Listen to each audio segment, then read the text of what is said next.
Here is my 2006 Renault Trafic DCI van that's been converted into a day van. Just a couple of quick changes where the wheel trims, just putting them on, tidies things up. We got the windows there. The rear one was put in by myself. Quite an easy thing to do. A bit daunting, cutting holes in the van, but it all went okay. They're nice and sealed, no leaks at all. Going to the back window did have a metal guard on it, so I took that off and then tinted the rear window just to match the side glass.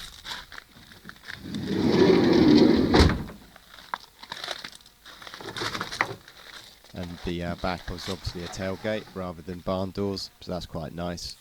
Gives you a bit of shelter from the sun and rain if you're down the beach. Inside, you can see there, this red carpet that actually came with the van. It was ply lined, so and had the flooring, so I kept all that. Everything else I've done myself. Just simple furniture really, made out of an old used bed, painted blue. Got the ceiling lights there, upgraded to LED. The roof lining. There's a little bit of insulation, but it's a day van. It doesn't need a lot of insulation. Carbon monoxide alarm. The lights there, operated by the switch. Again, the window on the sliding door. And then just looking at the lovely carpet. Storage under the seats. We've got the control panel there with the leisure battery stored inside. All the switches illuminate. You've got the cigarette lighter for an inverter, and also got the USB charging points. 2 levels there, 1 amp and 2.5. Also got a leisure battery level meter, although it does below tell you the voltage as well. Those are the switches, so you push on up to switch things on. There's one of the lights. It's coming on there next to the fire extinguisher. And we just go on to the next switch, which is obviously the other side. Same style light. And then I've got the 2 lights, cabin lights, which I've upgraded to the LEDs.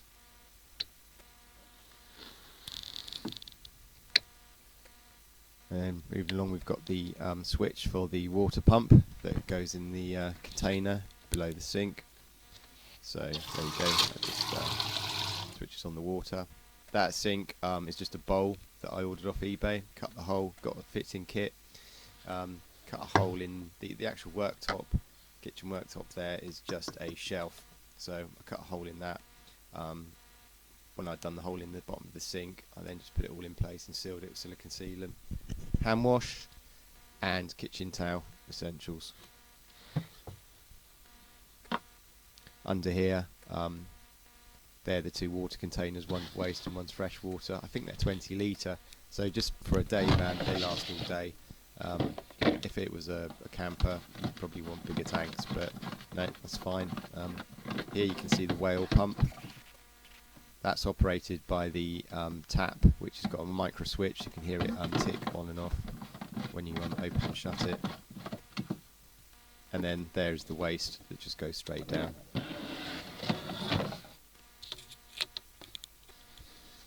So those are bare wood units which are covered. And then some storage there, just slide out storage containers. So we've got pans and stuff in there. They kind of sort of stay in place, you just put them in at an angle. I've got to finish off that unit. I did order some push fit closers, but they never arrived. So yeah, I want to do that so it all looks a little bit neater, because at the moment it doesn't push shut properly. That's the inverter. Don't really use it. We've got a TV in the van, but it uses a 12 volt socket. But yeah, if we had a laptop or something we needed to plug a normal plug in, we can use that inverter plugged into the control panel. The leisure battery in this is only like 85. You can get like 110, but don't really need a huge battery for like days out.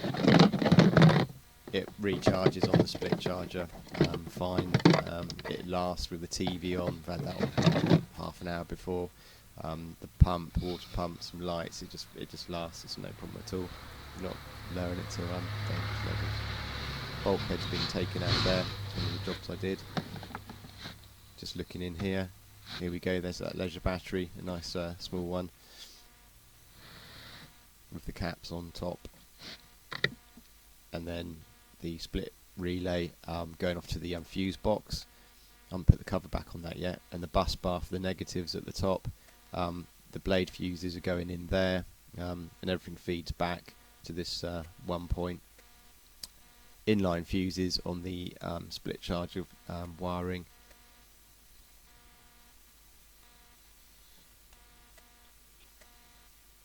The panel.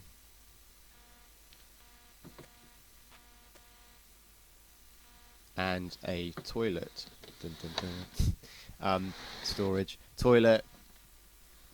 No number twos, only number ones. Just really handy when you can't get, you're not near a toilet. It's just quite good. With the tinted windows, no one can see in. Bits and pieces in there. Needs a bit of a clean, really.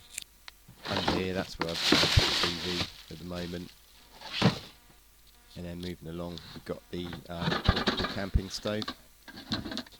People say they're a bit dangerous. You've got to be careful. Don't put oversized pans on; they can overheat. And then you've got like a canister that can kind of like not explode, but let a lot of gas out. So yeah, it's just common sense, really. And that just fits nicely on top of the worktop.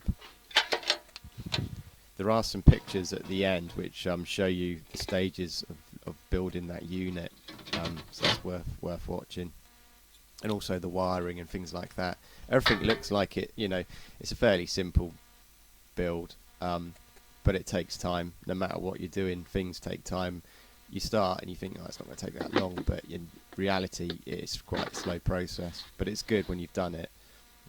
I've watched a lot of YouTubes, different people doing different things with their vans. That's how I sort of learn how to do the different bits.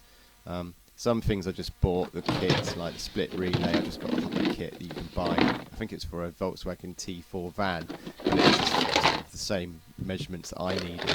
So yeah, I just bought that off. That's the TV remote control. Another YouTube I watched, I wasn't sure about the aerial. What aerial would you use for a TV? That's the cigarette charger. Well, it's for the powering the TV, so you just plug that in the cigarette lighter and then into the back of the TV.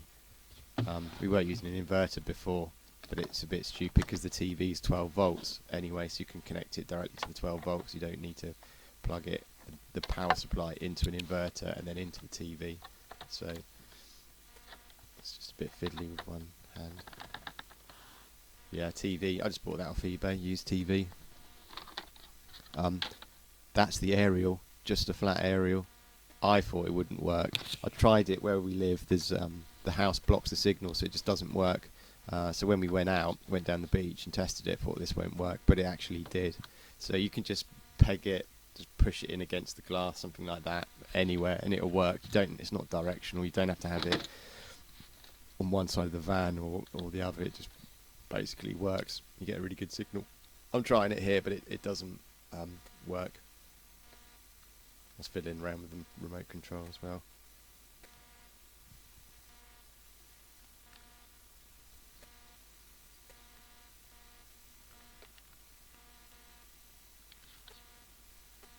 It comes on and yeah, it says that there's no signal.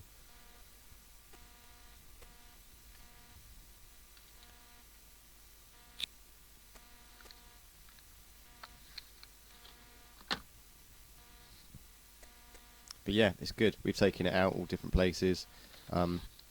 Just really handy. Nice to sit in the van in proper seats, while others are just like sat in cars.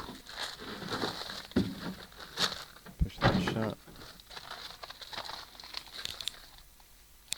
Needs a wash, really. These vans are dubious. Well, not dubious. Their reliability is a bit questionable on the gearboxes, injectors, and so on and so forth. But I thought I'd just take a gamble. The T4 and T5 just seemed a bit small for me. I wanted something a little bit bigger. So yeah, I had to go with this. I'm not sure how long it'll last for, but at least a lot of stuff I can just take out and stick into another van if I need to.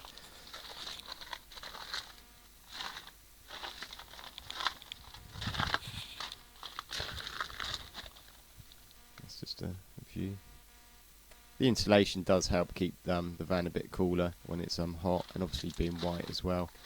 But we've never really had any problems with the glass. Camper glass. Quite a quick delivery that. Again, watched a load of YouTubes just to sort of fully understand how to do things. And that's about it. So yeah, take a look at the pictures coming up. There's also a bit about solar charging. So here we have a majorly small solar panel. It's very small. It's used for trickle charging, so it's not designed to fully charge a leisure battery from flags. Won't do it, but it's just like a trickle charger conditioner really. So sunny days, I'll just keep that up on the roof and keeping things nicely charged. You can buy mains ones, but I've had that knocking about for so long. It's just a handy thing to have really. And that's it. So yeah, take a look at the pics coming up.